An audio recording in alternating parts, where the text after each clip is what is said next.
Hey guys, it's Katie from Dashing Dish, and today I'm going to walk you through the ultimate clean eating pantry, so let's go.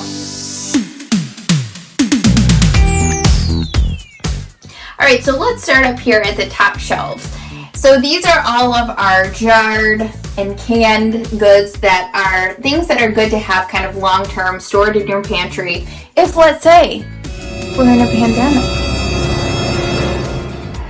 Okay, so we have here our jarred things that are really great in a pantry and they're clean eating. We have organic salsa from Costco. We have organic marinara sauce, which is great for any kind of recipe, as well as pizza sauce. The difference between pizza sauce and marinara, what I have learned with picky eaters is pizza sauce is great if they don't like chunks. So if you're like have a picky eater and they're like, oh, what is this chunk of tomato? Get pizza sauce. It'll definitely save your day. And then we have some organic peanut butter from Costco, and this is a great deal if you're looking for organic peanut butter. Costco is your place to find it, and organic almond milk, which is stable on the shelf here. So these I use both a lot in Dashing Dish recipes, and no, Costco is not paying me, but they should for this. And then we have sweeteners, and these are all sweeteners that I use. We have organic honey I use in recipes. Coconut sugar I use a lot, especially in place of, say, a brown sugar in a recipe. I have some packets of stevia as well as the concentrated stuff. These I use mostly for coffee and tea, not really for recipes as much. And then I have my favorite granulated sweeteners that are natural, and they're all calorie-free or low-calorie. So we have stevia, monk fruit sweetener, and Swerve. So these are my sweeteners. Now let's head over to the protein shake basket. I like to have a protein shake basket because then you can just pull your basket out, head to the kitchen, and make your shake, and it's all right there for you. The only thing you need to add is maybe some almond milk, water, ice, and cottage cheese. You gotta try it. So in my shake basket, I have PB Fit, which is peanut butter flour, and I use this in recipes a lot. So if you haven't discovered it, you gotta try it out. You can get it in most grocery stores, and it's called something different, sometimes different brands, but it's always peanut flour.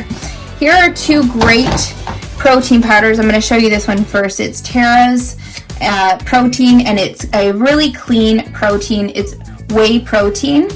And then we have some bone broth protein powder here.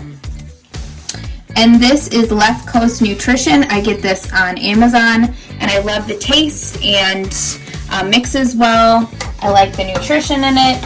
So bone broth protein, cocoa powder, any kind of extract. So maple extract, vanilla extract, all kinds of fun extracts are good to put in your shake to kind of mix it up.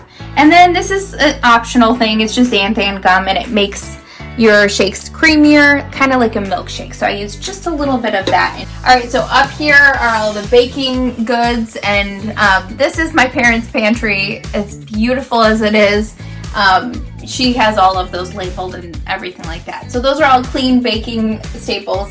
And then we have here our cans and our jars and whatnot.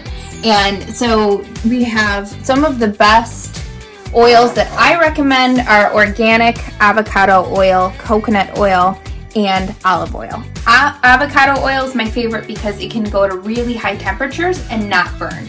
Olive oil, that's not the case. Coconut oil, it can be tricky to kind of bake with and cook with depending on what you're doing because it tastes a lot like coconut. So avocado in the spray and in the oil is my favorite because you can't really taste it, high heat.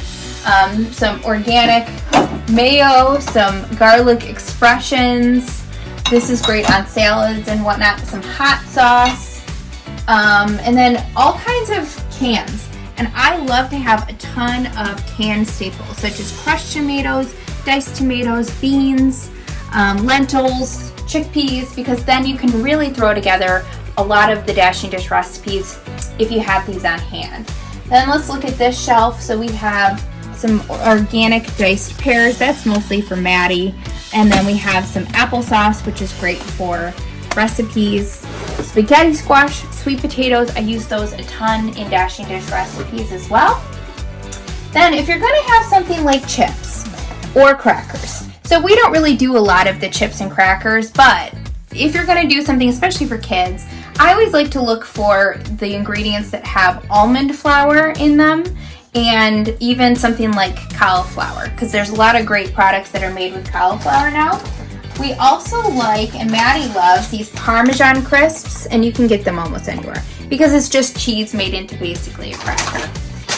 And then if you're gonna do something like chips, again, I just look at the ingredients. So these are one that we like, and the first ingredient is white Great Northern beans rather than corn or wheat. So just look at the ingredients, check them out, and you want to look for things like beans or a vegetable, sweet potatoes, things that are more nutritionally dense than just corn or rice or wheat. And then we'll go over here to the pasta shelf. Here are some pasta. If you're going to use pasta, my favorite thing is to look for brown rice pasta. It tends to cook really well, not mushy, al dente. So we have just a few different brands here. Jovial is a really good one, and you can find a lot of different pasta shapes, like even lasagna noodles with that. I also like, especially for kids, if you're having a hard time getting some extra protein in, this Barilla protein kind of pasta. You can find different shapes in that as well. Same with even spaghetti. Jovial has a lot of great ones. And then last but not least, we like to make our own pancake mixes, but every now and then when you just don't have the time, you need something quick. Simple Mills and Bob's Red Mill are some really good brands for any kind of baking mixes or pancakes. All right, so let's look at the top shelves. These are 3 flours that I use all the time in my recipes: oat flour, almond flour, and coconut flour. And if you don't already know, you can make your own oat flour in a blender using old-fashioned oats. But I like to buy it pre-ground because it's a little bit finer in texture. Alright, so I hope that this was inspirational for your clean eating pantry. And for more fun recipes that use all of these wonderful ingredients, head over to dashingdish.com.